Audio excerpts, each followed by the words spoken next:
When he left, well, absolutely melting down and showing their true colors after the president's meeting with Putin. Stay with us. We'll be right back.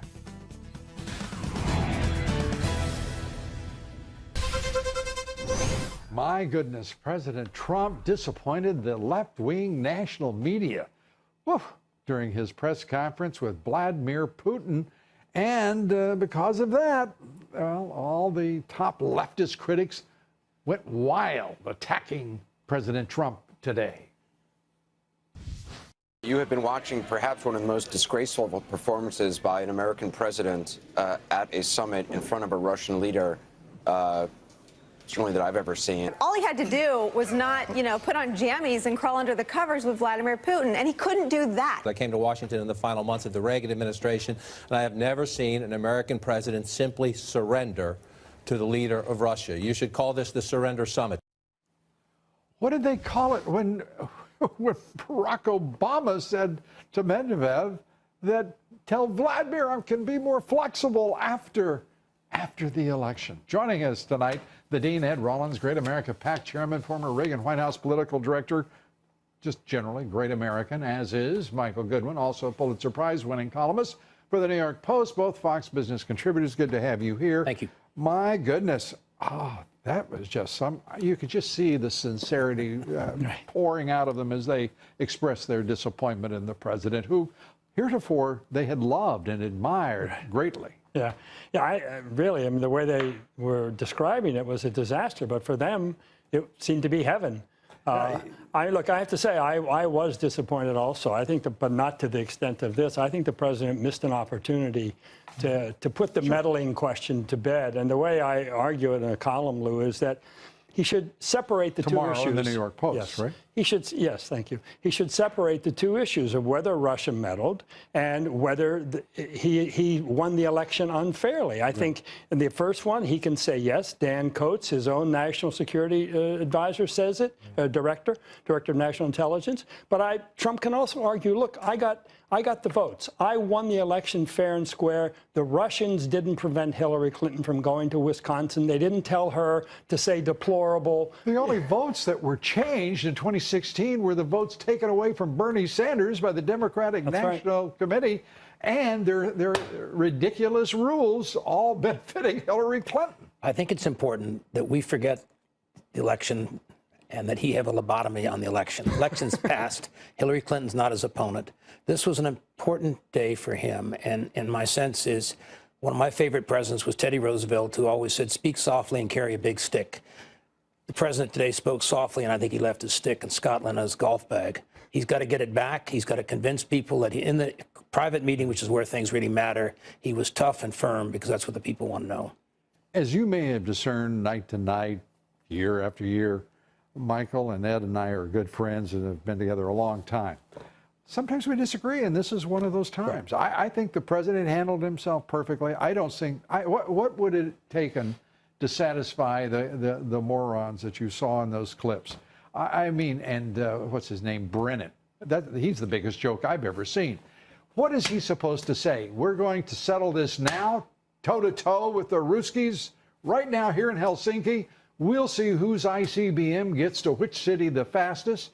And, what are you talking about? This is stupid stuff. This is beyond the pale, as far as I'm concerned. He is beginning a relationship with Putin. And if his intelligence community is so smart, just as Chris Farrell was saying, guys, where are the servers? Why didn't the FBI investigate him? And what is the basis for that indictment?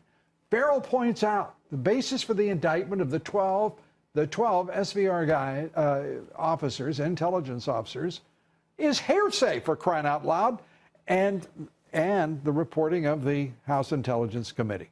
What's he supposed to do?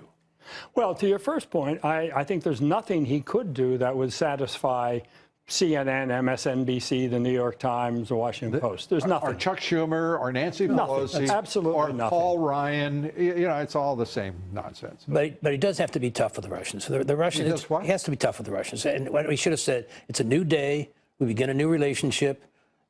You obviously did something in our election. You always have, and there's no doubt about that. But equally as important, you don't get to do it anymore. You've got to shake your finger at this guy. This is not a good guy. This is maybe a strong world leader, but he's not a good guy. There's a lot of activity that's gone on in Russia that has been illegal and improper. Well, is Xi Jinping a good guy? No, absolutely not. I'm lost. Kim Jong-un, is he a good guy? Is that the standard? Is Angela Merkel a good guy? I mean, look at what she's done to her own country and to the continent of Europe. The standard is, as an American president, you have to look strong. And as Ronald Reagan said... Look strong or be strong? Well, both. Both. And I think part of that is an impression. And Reagan said you have to basically verify and then trust. I would argue this point in time is just the reverse. We had a guy rocking on his toes and his heels with excitement when he went to war against Iraq. And the enemy was in Afghanistan, in Saudi Arabia with its sponsorship in 2001. I mean, what are we talking about? I mean, we've had a series of presidents who are outright jokes, and I'm talking Clinton, I'm talking Bush, and I'm talking Obama. The fact this country survived those three folks is amazing to me. Well, let me just simply say this. I'm a Trump supporter, been a Trump supporter on this show for 2 years. The bottom line today was not his finest day. Okay. Okay. Yeah, look, I mean, I think as to Merkel and her screw-ups with the pipeline and NATO, right. Trump took all those people on for the sake of the American taxpayer and for American workers. I think today he did not appear strong against Vladimir Putin, who deserves at least as much toughness as Merkel or anybody else in Europe. Fair comment, and I think, in point of fact, this president is being harshly judged by folks out there, and I'm talking about conservatives, I'm talking about Dems, the left-wing media. Don't question about it. He was not going to satisfy them if he had thrown a quick left hook and Putin had said, I surrender all of my power to the great United States of America. I mean, come on.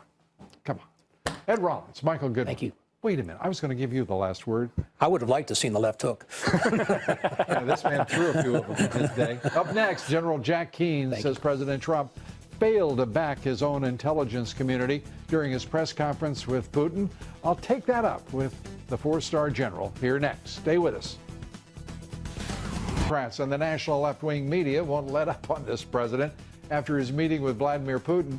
Caution, we're about to take you into a situation where you will hear overheated, overcooked rhetoric that you're likely to find hyperbolic and also representative of the Dems and the left in these trying times. The world witnessed a betrayal the likes of which we've never seen. America's president sided with its enemy today. That's the worst case scenario. And deep breath, it means we're going to have to come to terms with this as a country. You stood next to that man and you said it and gave the middle finger to America. That's right. Okay? Even Donald Trump supporters know by this point that Vladimir Putin has something over Trump. I know they know that. He certainly acts like a president that is compromised. The integrity of our democracy is at stake. We must protect it. An assault on our democracy is an assault on our country. We have no time to waste. He looks like a president who's compromised? Really? Well, now we know something about the IQ of the left. We'll take up that issue and the hysteria of the left. Judge Jeanine Pirro joins me right after this quick break. Stay with us. Joining me now, Judge Jeanine Pirro, the host of Justice with Judge Jeanine, also author of, we are pleased to tell you, this brand new released book, Liars, Leakers, and Liberals, The Case Against the Anti-Trump Conspiracy, the book published today. And we are honored to be with you on this day of your book release. #1 day, and I'm thrilled to share it with you, Dobbs. And congratulations, the book is extraordinary. We recommend it to you. We give it our highest recommendation. This is 5-star, top cabin, first class. So great to have you with us, and wish you a lot of luck with it. And it will not be our fault that it is not a #1 for weeks and weeks, because we're gonna remind everybody about it every day. Thank you. Great to have you here. Thank you. Liars and leakers and lefties. I mean, good grief. You were thinking about what the president would have to endure over the past 24 hours. Well, you know, when I think about today in the last 24 hours, I must tell you, Lou, I think the book was prescient. I mean, I pretty much set the foundation for what this president would be facing from the left. They lie and they leak. And what they did yesterday was they had a collective breakdown. I mean, it was a psychotic break. Yes. There's no doubt about it. They blew their collective gasket. It's incredible to me that anyone takes these louts seriously.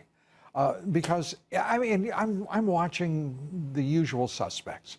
They have no context historically of what this president has done. They do not credit him for a single achievement. This is the most significant, consequential, historic president of the modern era. And there's no question about it. It's not arguable. And here they are carrying on because he was cordial and professional with Russian President Putin. One of the things I said today was, what was he supposed to do? You know, take a gun out and threaten him with it in front of Americans? Then they would have flipped the other way. Ryan, a pencil-neck geek who's never done anything except suck up at the public trough, is criticizing this president, this man who has been successful throughout his life. How dare they? I mean, it leaves me just We're all speechless. We're all speechless. And the sad part about this, Lou, is that, and I talk about this in the book, America is in a place right now, we've got more jobs than people to fill them. The ISIS caliphate is gone. I remember always being worried about whether they were going to come and cut your head off. And now we've got people who, for the first time, when the ISIS had dominion over 80% of Syria and Iraq. And now, gone. So much. Not so much. It's gone. And so, you know, America got this. That's why they elected this outsider president. They knew instinctively that there was something wrong in politics in Washington. They knew there was a swamp. They knew there was an establishment.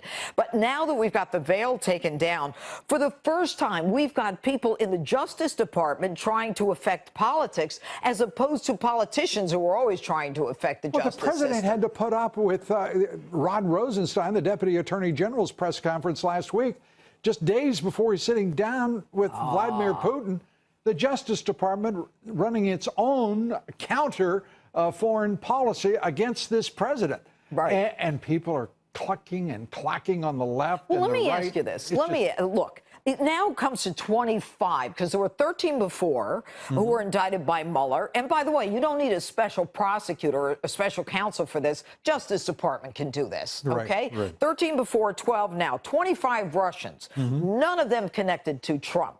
25 of them who will never be extradited, never arrested, arraigned, tried, convicted, or sentenced. It's all make-believe. It's like this. It's like the Russia investigation. We put it's up the collusion. picture of Rachel Maddow talking about the worst-case scenario. Oh. Mother, I mean, she Yeah, they are having a breakdown. And that's why I wrote the book, because in the book, I talk about the fact... What's the title of the book? Liars, Leakers, and Liberals.